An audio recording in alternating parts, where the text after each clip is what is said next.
तो section B है, वैसे तो बोर्ड एग्जाम में ये सेक्शन बी कितने मार्क्स का होता है, 1 and 1 having a 6 question, but here you have a question 7 questions are there because we set the paper for the 40 marks में थोड़ा बहुत क्या किया गया, चेंज किया गया। तो section B second number question है, क्वेश्चन नंबर है second, and first we take the question second A part. What are the total electric field lines for 1 coulomb charge? 1 coulomb charge के पास कितनी लाइन होती हैं? तो सब जानते हैं कि 1 coulomb charge 1 coulomb charge having 1.13 into 10 to the power 11 electric field lines।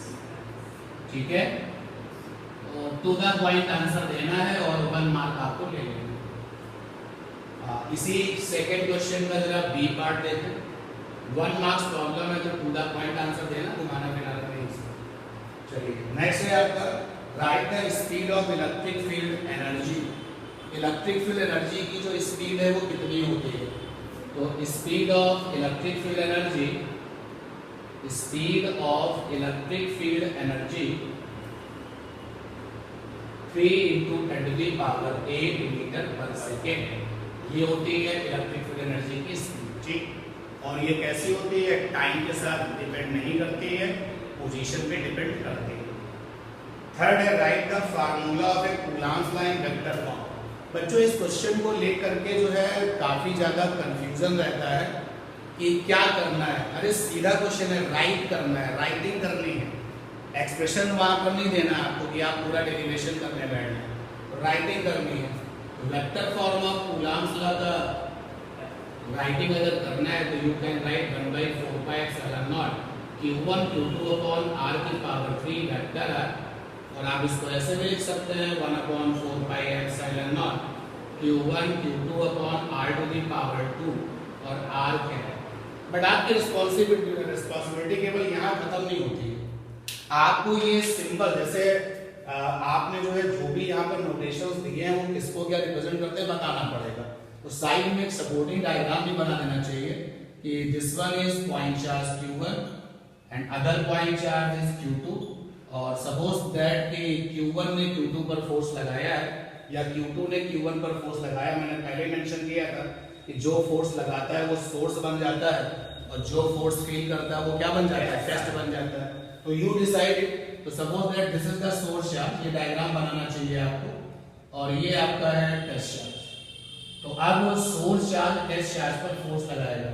Charge के साइन का अगर आपको कुछ भी इंफॉर्मेशन ना दिया जाए तो ऑलवेज कंसीडर द पॉजिटिव। तो ये सोर्स चार्ज टेस्ट चार्ज को रिपल करेगा। ये डायरेक्शन ऑफ फोर्स हो गई। इसी डायरेक्शन ऑफ फोर्स में जो वेक्टर बनता है उसका नाम क्या है? आर। तो आर जो है vector along the direction of force, और इसी डायरेक्शन में जो यूनिट वेक्टर होता है वो क्या होता है? R cap. ठीक है, दिख रहा है q1 दिख रहा है, q2 दिख रहा है, और वेक्टर r दिख रहा है, आर कैप दिख रहा है। And what is r to the power 2 and r to the power 3?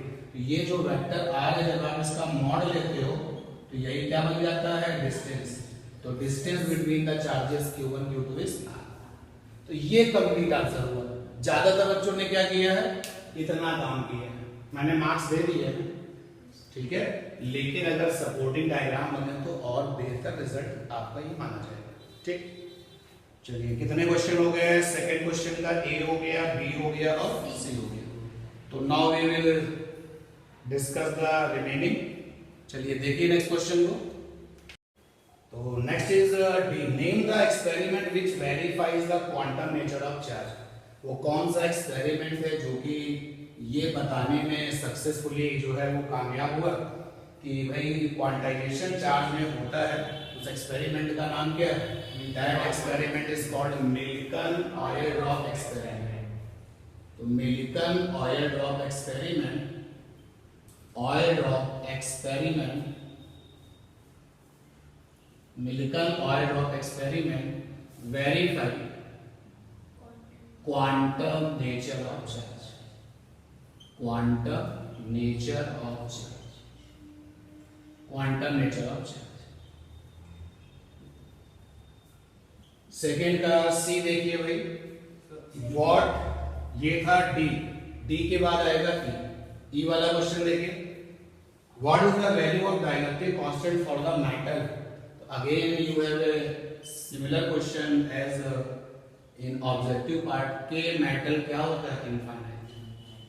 तो के मेटल की वैल्यू इनफाइनाइट होती है, और हम लोगों ने डाइलेक्ट्रिक मटेरियल्स में इसको क्या किया, प्रूफ किया। ठीक, चलिए नेक्स्ट क्वेश्चन देखिए, ई के बाद F, right the value of charge in up and down quark. बच्चों एनसीईआरटी में क्वार्क को लेकर के बहुत ज्यादा तो कुछ नहीं है, लेकिन थोड़ा बहुत वहां पर एक्सरसाइज में एक क्वेश्चन पूछा गया है अप और डाउन क्वार्क का। तो क्वार्क क्या होते हैं, मैंने आपको बताया था कि क्वार्क जो है वो चार्ज के पार्टिकल्स होते हैं, और लेकिन ये कैसे होते हैं, अनस्टेबल होते हैं। ये पैदा होते हैं और किसी की लाइफ होती है नैनो में, किसी की लाइफ होती है पिको सेकंड में, तो बहुत छोटी लाइफ होती है। यानी आप ये कह सकते हो कि जैसे ये पैदा होते हैं तुरंत ये क्या हो जाते हैं, डेड हो जाते हैं, पैदा होते हैं मर जाते हैं, ठीक है ना, बहुत छोटी लाइफ होती है। और आपकी फिजिक्स ने जो है जिन क्वार्क के बारे में कुछ डिटेल इकट्ठा की है, उसमें से one is up quark. Up quark के पास चार्ज होता है प्लस में 2e/3। अगर आप इसको कैलकुलेट करना चाहो तो ये प्लस तो ऑलरेडी रहेगा, e का मतलब है 1.6 × 10⁻⁻19 कूलम सॉल्व। इलेक्ट्रोस्टैट जब हम पढ़ते हैं तो कई बार आपको जो है अलर्ट करते हैं, अगर e और नेगेटिव कह दिया जाए तो इसको पढ़ते हैं इलेक्ट्रॉन, और अगर e के साथ प्लस किया जाए तो ये क्या बन गया, प्रोटॉन, और अगर सिंपल e लिखा जाए तो मतलब है 1.6 - 19 कूलम। ठीक है, तो अप क्वार्क में इतना चार्ज होता है। डाउन क्वार्क में जो चार्ज होता है दैट इज -e/3। तो आप समझ सकते हैं कि जिन क्वार्क को विल्सन चेम्बर एक डिवाइस होती है जिससे कि आप इसको जो है with the help of the negative यानी फोटोग्राफ्स आप इनको जज कर सकते हैं कि हाँ ये हैं। जिनकी लाइफ इतनी कम है उनको जो है ऑब्जर्व करना, उनके बारे में कुछ पता लगाना कितना टिपिकल जॉब है, एंड फिजिक्स डू दिस।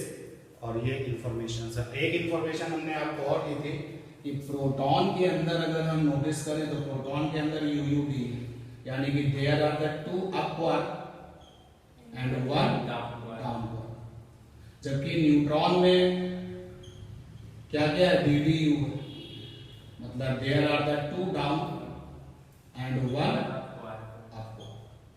ठीक है ना। इलेक्ट्रॉन में अभी तक किसी क्वार्क का पता नहीं चला, लेकिन physics is trying for it. ठीक है,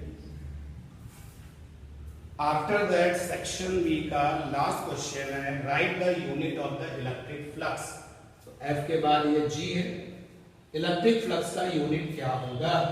आपको पता है कि इलेक्ट्रिक फ्लक्स का यूनिट क्या होता है, newton metre square upon coulomb. भाई देखो इलेक्ट्रिक फ्लक्स के फार्मूले में E cos थीटा रहता है, तो E मान इलेक्ट्रिक फील्ड क्या बन गया, न्यूटन अपॉन कूलम, और A फॉर एरिया, एरिया मतलब क्या होगा, मीटर स्क्वायर। ठीक है, अच्छा अगर डायमेंशन पूछे तो ये मत कहना कि सर ने नहीं बताया, क्योंकि डायमेंशन पार्ट आपका कैसा है, प्रीवियस क्लास का है, तो ऑलवेज रेडी फॉर इट।